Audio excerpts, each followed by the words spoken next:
सांगलीच्या उरण ईश्वरपूर शहरात पुण्यश्लोक अहिल्यादेवी होळकर यांची जयंती थाटामाटात साजरी करण्यात आली। या निमित्ताने जयंत पाटील यांचा बालेकिल्ला समजल्या जाणाऱ्या ईश्वरपूरमध्ये आयोजित सभेत आमदार गोपीचंद पडळकर यांनी जयंत पाटील यांच्यावर तोफ डागली आहे। आपण सर्वांनी धनगर आरक्षण मिळवण्यासाठी जी काही राजकीय ताकद लावावी लागेल ते लावू, त्यासाठी आधी एकत्र येऊ असं पडळकर म्हणाले। तसेच शेरो शायरीतून आमदार गोपीचंद पडळकर यांनी ईश्वरपूरमध्ये विरोधकांना इशारा दिलाय। ममता बॅनर्जींची सत्ता जाऊ शकते, तर एका आमदाराला तुम्ही का घाबरत आहात असं म्हणत ज्यांना ज्यांना सत्तेचा माज आहे त्यांचा माज जिरवल्याशिवाय राहणार नाही असा इशारा पडळकर यांनी जयंत पाटील यांना आपल्या भाषणातून दिलाय। इस्लामपूरचे ईश्वरपूर नाव झाल्यानंतर ही पहिली अहिल्यादेवींची जयंती आहे। हे नाव बदललेल्यांना अनेक जणांना वाईट वाटलं। अहिल्यादेवींची जयंती साजरी कधी व्हायची हे आतापर्यंत काही जणांना कळायचं नाही। आम्ही आता अहिल्यादेवींचे स्मारक आणि पुतळा ईश्वरपूरमध्ये आम्ही उभा करून दाखवू। जे आता अहिल्यादेवींचे स्मारक करू म्हणतायत ते आतापर्यंत झोपले होते का असा सवालही पडळकर यांनी आपल्या भाषणातून उपस्थित केलाय। विनंती आहे, चिमन भाऊंच्या नेतृत्वामध्ये ही आज आपली सगळ्या जयंतीचा कार्यक्रम भव्य दिव्य स्वरूपामध्ये होतोय आणि मला वाटतंय आजची जयंती ही क्रांतीची ठिणगी पडलेली असेल, क्रांतीची ठिणगी पडलेली असेल। ज्यांना ज्यांना सत्तेचा माज आहे तो माज या जयंतीच्या नंतर जिरल्याशिवाय राहणार नाही, हे माझं वाक्य तुम्ही लिहून ठेवा, हे वाक्य लिहून ठेवा। आणि शेवटी काय आहे, शेवटी आपल्याला राजकारणच करायचं असते। लोक मध्ये जयंतीचा कार्यक्रम आहे राजकारण, मग काय काय गोट्या खेळता का, काय करता, काय करणार तुम्ही?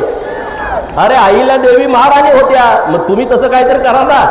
सुभेदार मल्हारराव सुभेदार होते, महाराजा यशवंतराव होळकर यांनी स्वतःचा राज्याभिषेक करून घेतला, मग तुम्ही काय करताय? घोषणा देता का नुसत्या? काय उपयोग नाही। ही बिंडोक लोक आहेत, राजकारणाचा यांना उपयोग नीट करता आला नाही। मी एक उदाहरण तुम्हाला देणार आहे। ही देवाच्या विरोधातली लोक आहेत, आपण देवाला मानणारी लोक आहोत। तीर्थक्षेत्र ब राज्य सरकार मंजुरी देतं आणि प्रत्येक मंदिराला 5 कोटी रुपये देतं। इथले मंत्री असताना 3 सप्टेंबर 2011ला श्री सीतादेवी मंदिर शिरटे एका मंदिराला तीर्थक्षेत्र ब चा दर्जा दिलाय, 1 रुपयाचा निधी दिला नाही। आपले सगळे वाघ व्यासपीठावरती बसले, त्यांनी आपलं सरकार आल्याच्या नंतर काळंबा देवी देवस्थान, जिनेश्वर मंदिर समडोली, मरळनाथ मंदिर मरळनाथपूर, हनुमान मंदिर तुंग आणि सीतादेवी मंदिर यांना सगळ्यांना 5-5 आणि 4 24 कोटी रुपयाचा निधी दिलाय। म्हणजे आम्ही जे काही विषय मांडतो ते विषय आम्ही मुद्द्याला धरून मांडतो, पण त्या विषयामध्ये सगळेजण एक दिलानं एक मनानं आपण पुढे जायचं आहे। आज इकडे यायचं म्हटलं तर बरेच सगळे म्हणले अरे गोपीचंद बऱ्याच दिवसांनी येतोय, मैंने बोला था ना एंट्री लेट होगी लेकिन ग्रेट होगी। जिंदगी जीते हैं हम शान से, जिंदगी जीते हैं हम शान से, तभी तो दुश्मन जलते हैं हमारे नाम से, तभी तो दुश्मन जलते हैं। आपल्याला काम करावं लागेल। अरे ममता बॅनर्जीची 15 वर्षाची सत्ता, ती कुणाला जुमानत नव्हती सत्ता, आज ती सत्ता राहिली का?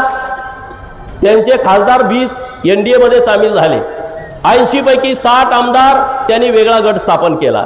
विचार करा, ममताची सत्ता जाऊ शकते, एका साध्या आमदाराला तुम्ही कशासाठी टेन्शन घेताय, कशासाठी काळजी करताय? काय काळजी करण्यासारखं कारण नाही।